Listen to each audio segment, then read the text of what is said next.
Douglas Devananda மீது புதிய வழக்குகள். வடமாகாண அதிகாரிகள் பலர் செய்த கூத்துக்களால் அதிரடி கைது. போலீசாரின் அதிரடியில் கையெட்டியின் ரகசிய திட்டம் முறியடிப்பு. இராணுவத்தினர் ஒளித்து வைத்திருந்த மர்ம பொருள். இலங்கைக்கு கிழக்காக உருவாகிய ஆபத்து. தையிட்டியில் சற்று முன் வெடித்த போராட்டம் நடக்கப் போவது என்ன? இலங்கையில் 18 மாடி கட்டடத்தில் நடந்த அதிர்ச்சி. கடும் விசாரணையில் போலீசார்.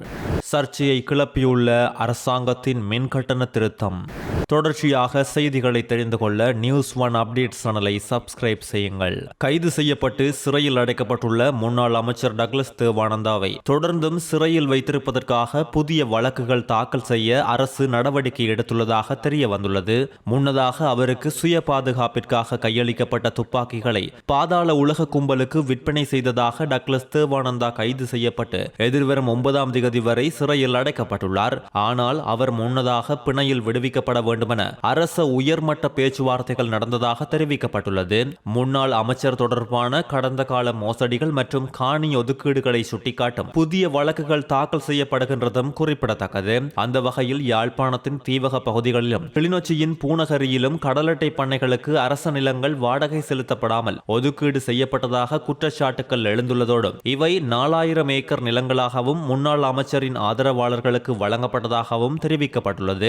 அத்தோடு முறையற்ற அரச காணிகள் மற்றும் மாதாந்தம் 100 மில்லியன் வரையிலான நிதி துஷ்பிரயோகம் ஆகியவற்றுக்கான குற்றச்சாட்டுகள் காணி திணைக்கள அதிகாரிகளுக்கு எதிராக எழுந்துள்ளது.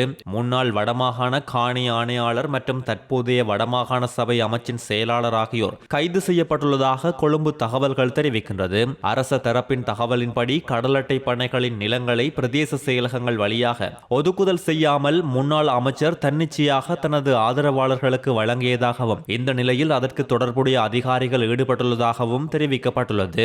இதுவரை தென்னிலங்கையில் கைதான முன்னாள் அரசியல்வாதிகள் மீது நடவடிக்கை எடுத்த அனுபவத்தின் அடிப்படையில் தற்போது அரசு டக்ளஸ் தேவானந்தாவையும் அவரது அதிகாரிகளையும் சட்டப்படி விசாரணைக்கு உட்படுத்தும் முயற்சியில் உள்ளதாக குறிப்பிடப்பட்டுள்ளது. இந்த நிலையில் அவர் விடுதலையாக வேண்டும் என்று அவரது ஆதரவாளர்கள் பலரும் தெரிவித்து வருகின்றமையும் குறிப்பிடத்தக்கது. தையிட்டி திஸ்ஸவிகாரையில் இன்று புத்தரின் சிலை வைப்பதற்கான ஏற்பாடுகள் செய்யப்பட்ட நிலையில் காணி உரிமையாளர்கள் மற்றும் பொதுமக்கள் அரசியல் கட்சியினர் இணைந்து இந்த போராட்டத்தில் குதித்துள்ளனர். இந்த நிலையில் தையிட்டிக்கு கொண்டுவரப்பட இருந்த புத்தர் சிலை ராணுவ சிற்றுண்டி சாலையில் இருந்து எடுக்கப்பட்டுள்ளதாக KKS போலீசார் தெரிவித்துள்ள நிலையில் அதனை கொண்டு வந்த மதகுருவிடம் வாக்குமூலம் பெறப்பட உள்ளதும் குறிப்பிடத்தக்கது. போராட்டத்தில் ஈடுபட்டவர்களை அச்சுறுத்தும் வகையில் போலீசார் பெருமளவில் குவிக்கப்பட்டுள்ளதோடு ஆர்ப்பாட்டத்தில் ஈடுபட்டவர்கள் பலருக்கு எதிராக மல்லாகம் நீதிமன்றத்தினால் தடை உத்தரவு பிறப்பிக்கப்பட்ட அறிக்கையினையும் போலீசார் ஒலிபெருக்கி மூலம் அறிவித்துள்ளனர். இந்த போராட்டத்தில் யாழ் பல்கலைக்கழக மாணவர்கள் பலர் கலந்து கொண்டதோடு போராட்டம் நடைபெற்ற பகுதிக்கு செல்லும் வாகனங்களின் சாரதி அனுமதி பத்திரம் பார்வையிட்டதோடு போலீசார் அவர்களின் பெயர்களையும் பதிவு செய்து வருவதால் அந்த பகுதியில் பதற்றம் நிலவி வருவதும் குறிப்பிடத்தக்கது.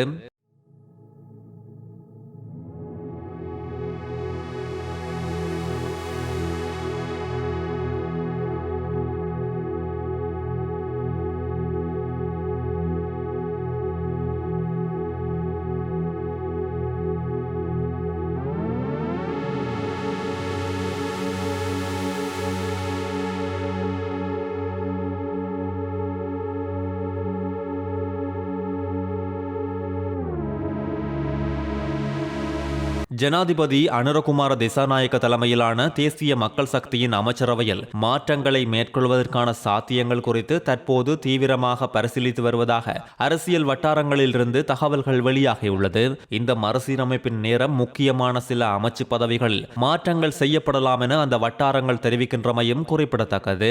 பெரும் சர்ச்சையை அண்மைய நாட்களில் ஏற்படுத்திய சில விடயங்களும் இந்த அமைச்சரவை மறுசீரமைப்புக்கு காரணமாக அமையக்கூடும் என்றும் தெரிவிக்கப்பட்டுள்ளது. ஆனாலும் இந்த அமைச்சு பதவிகள் மாற்றப்பட உள்ளது என்பது தொடர்பில் இதுவரை உறுதியான முடிவு எடுக்கப்படவில்லை என தெரிவிக்கப்பட்டுள்ளதும் குறிப்பிடத்தக்கது. காலி அம்பலாங்கொடை போலீஸ் பிரிவுக்கு உட்பட்ட ஒலகம பிரதேசத்தில் நிர்மாண பணிகள் இடம்பெற்று வரும் 18 மாடிகளுடைய கட்டடம் ஒன்றின் 15வது மாடியிலிருந்து நேற்று வெள்ளிக்கிழமை பின்னேரம் ஆணொருவரின் சடலம் மீட்கப்பட்டுள்ளதாக போலீஸ் ஊடக பிரிவு அறிவித்துள்ளது. எந்தவித தகவல்களும் சடலமாக மீட்கப்பட்டவர் தொடர்பாக இதுவரை கிடைக்கவில்லை என்றும் போலீஸ் ஊடக பிரிவு தெரிவித்துள்ளதோடு உயிரிழந்தவரின் அடையாளம் இதுவரை உறுதிப்படுத்தப்படாத நிலையில் நேற்று பிற்பகல் வேளையில் இது குறித்து தெரிய வந்துள்ளது. இலங்கைக்கு கிழக்காக கீழ் வளிமண்டல வளிமண்டல தளம்பல் நிலை உருவாகி வருவதால் கிழக்கு, வடக்கு மற்றும் ஊவா மாகாணங்களில் மழை நிலைமை எதிர்வரும் நாட்களில் அதிகரிக்கக்கூடும் என்று வளிமண்டலவியல் திணைக்களம் எதிர்வு கூறியுள்ளது. கிழக்கு, மத்திய, வடமத்திய மற்றும் ஊவா மாகாணங்களிலும் ஹம்பாந்தோட்டை மாவட்டத்திலும் மழை பெய்யக்கூடிய சாத்தியம் காணப்படுவதாக திணைக்களம் சுட்டிக்காட்டியுள்ளது.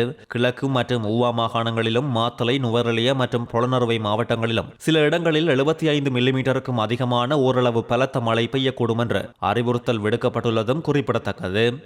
வவுனியா கனகராயன்குளம் பெரியகுளம் பகுதியில் கிணற்றிலிருந்து இளம் கணவன் மற்றும் மனைவியின் சடலம் மீட்கப்பட்டுள்ளது.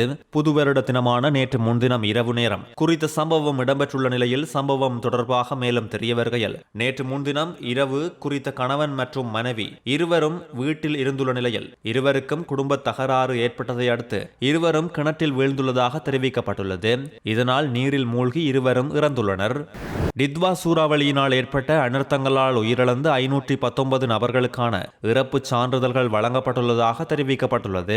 அத்தோடு 92 நபர்களுக்கான பதிவு சான்றிதழ்கள் இன்னும் வழங்கப்படாமல் நிலுவையில் உள்ளதாகவும் குறிப்பிடப்பட்டுள்ளது. பேரிடர் மேலாண்மை மையத்தின் தரவுகளின் அடிப்படையில் இதுவரை 611 உடல்கள் அடையாளம் காணப்பட்டுள்ளதாக பதிவாளர் நாயகம் சசிதேவி ஜலதீபன் தெரிவித்துள்ளதோடு நிலச்சரிவுகள் மற்றும் மண்மேடுகள் சரிந்து விழுந்ததால் தற்போது காணாமல் போன 164 பேரில் 92 நபர்களின் பெயர்கள் அவர்களின் அடையாளங்களை உறுதிப்படுத்த பிரதேச செயலகங்களில் காட்சிப்படுத்தப்பட்டுள்ளதாகவும் தெரிவிக்கப்பட்டுள்ளது.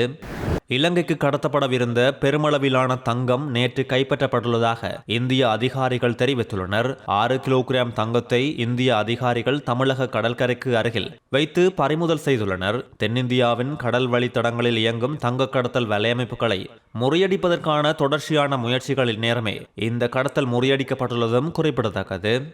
அம்பத்தலையில் இருந்து தெஹிவளைக்கு நீர் விநியோகிக்கும் பிரதான குழாயில் ஏற்பட்ட திடீர் வெடிப்பு காரணமாக கொழும்பு மற்றும் அதனை நெருங்கிய பல பகுதிகளுக்கான நீர் விநியோகம் இன்று தடைப்பட்டுள்ளது. அந்த வகையில் மொரட்டுவை, ராவத்தாவத்தை, சொய்சாபுர, ரத்மலானை, கல்கிசை, தெஹிவளை, வெள்ளவத்தை, பாமன்கடை, முல்லேரியா, கொலன்னாவ் ஆகிய பகுதிகளுக்கு இவ்வாறு நீர் விநியோகம் தடைப்பட்டுள்ளதாக தெரிவிக்கப்பட்டுள்ளது. இதற்கு மேலதிகமாக பத்திரமுல்லை பிரதேசத்திற்கு குறைந்த அழுத்தத்தின் கீழ் நீர் விநியோகம் இடம்பெறும் என தெரிவிக்கப்பட்டுள்ளதோடு தேசிய நீர்வளங்கள் மற்றும் வடிகாலமைப்பு சபை இன்று நள்ளிரவுக்கு முன் சீரமைத்து வழமை போல நீர் விநியோகத்தை மீட்டெடுக்கும் என எதிர்பார்க்கப்படுகின்றதும் குறிப்பிடத்தக்கது. தொடர்ச்சியாக செய்திகளை தெரிந்து கொள்ள நியூஸ் 1 அப்டேட் சேனலை சப்ஸ்கிரைப் செய்யுங்கள்.